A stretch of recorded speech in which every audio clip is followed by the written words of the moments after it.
So what's up, guys? My name is Gabe. For those who know me, I go by Flyy. This is gonna be my first official video. I'm new to this, so I figured why not start off with how to make a proper hookah. Now, of course, onto the ingredients. You're gonna need the bowl, a nice little piece here. I'm not sure what it's called.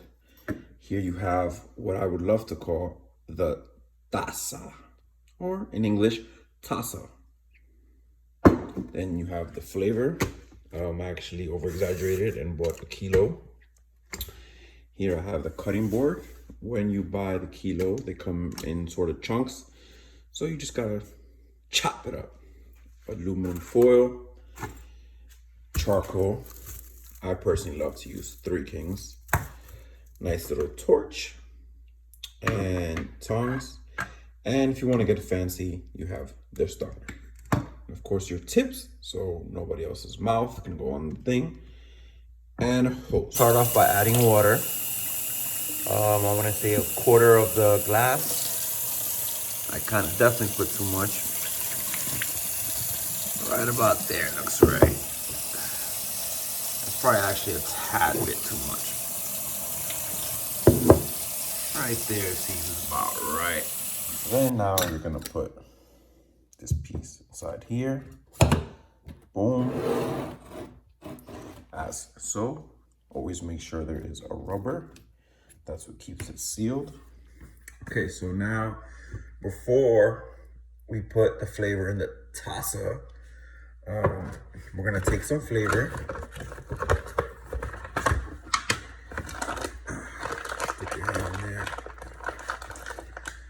Just a little bit, nothing too crazy, because remember, you don't want to overdo the bowl. This should be fine. Girlfriend's definitely gonna kill me for this, but we shall move on. Then we're just gonna chop it up like so.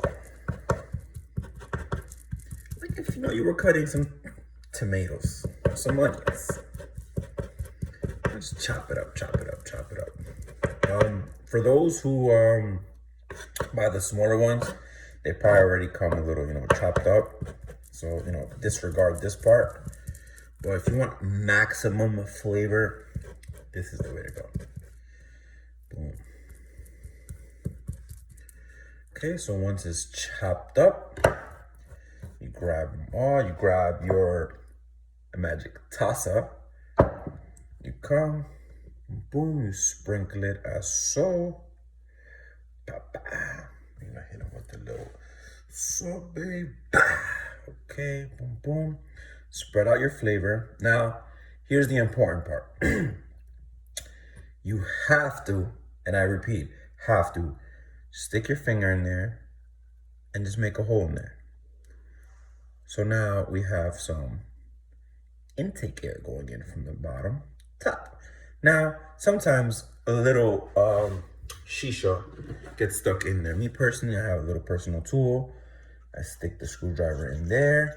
Make sure that hole is super transparent. And we're ready to move on to the next step. Now, aluminum foil. Aluminum foil. So, we're just gonna grab a piece. Personally, I like to be a little bougie and use Reynolds because I feel like it works best, This is the heavy duty one. Necessarily doesn't need to be the heavy duty one. Me personally, I fold the aluminum as so. Sorry that it doesn't look in the greatest shape. So this, by doubling it, holds the heat and flavor. Single sheeted, it'll just burn quicker. So you just wrap it.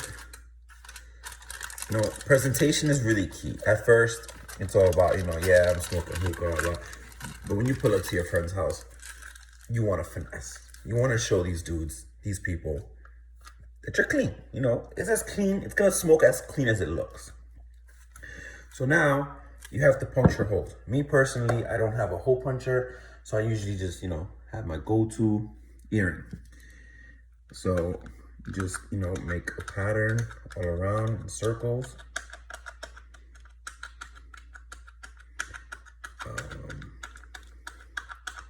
Just literally, there's not a perfect amount of holes, just, you'll feel it, you know what I'm saying? After you start making hookahs, you just feel the vibes of how many holes.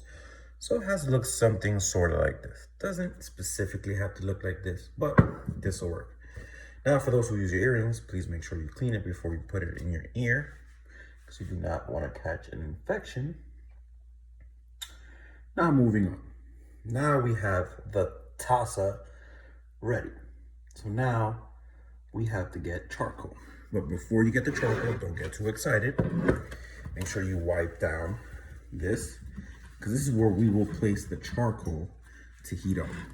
Now, remember, as I said, rubber piece. Please do not forget the rubber piece. Now, if you don't have the rubber piece, there's always ways to improvise. After years, you learn how to improvise. You can use a napkin, you can use aluminum foil, but rubber is the best bet. Put the rubber inside, make sure this goes in, boom. And sometimes now you want to just tug it a little bit, just to make sure that it's not coming out. Now, this is where it can get tricky. Depending on how strong you want this to pull, will determine how much charcoal you will use. Now, I've done it where I've used just one charcoal. In this case, we're gonna show you 1.5.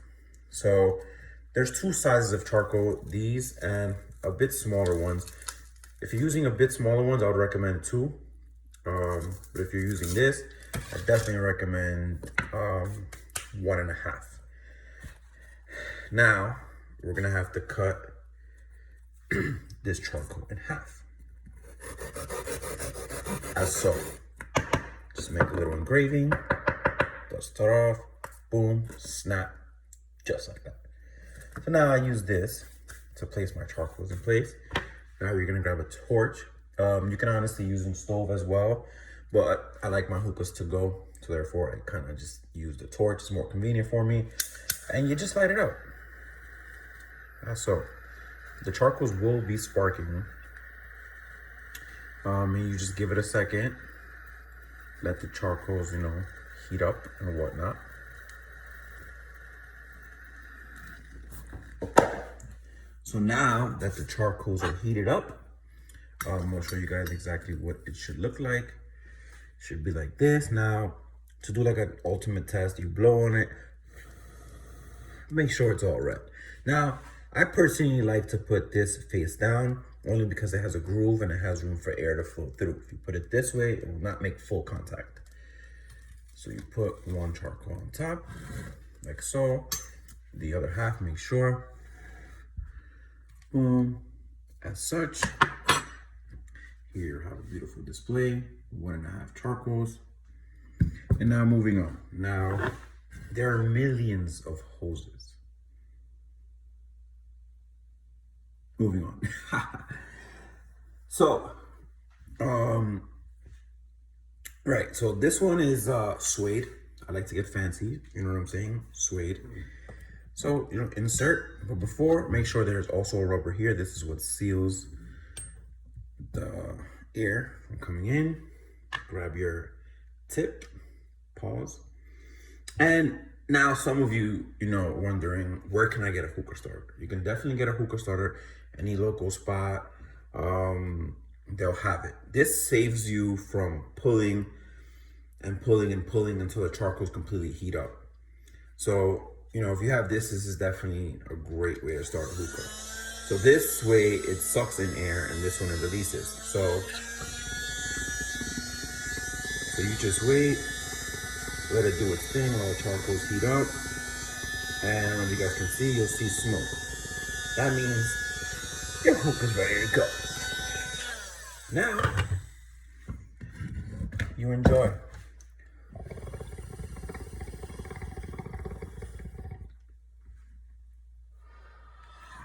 Thank you guys for watching. This is my first YouTube video.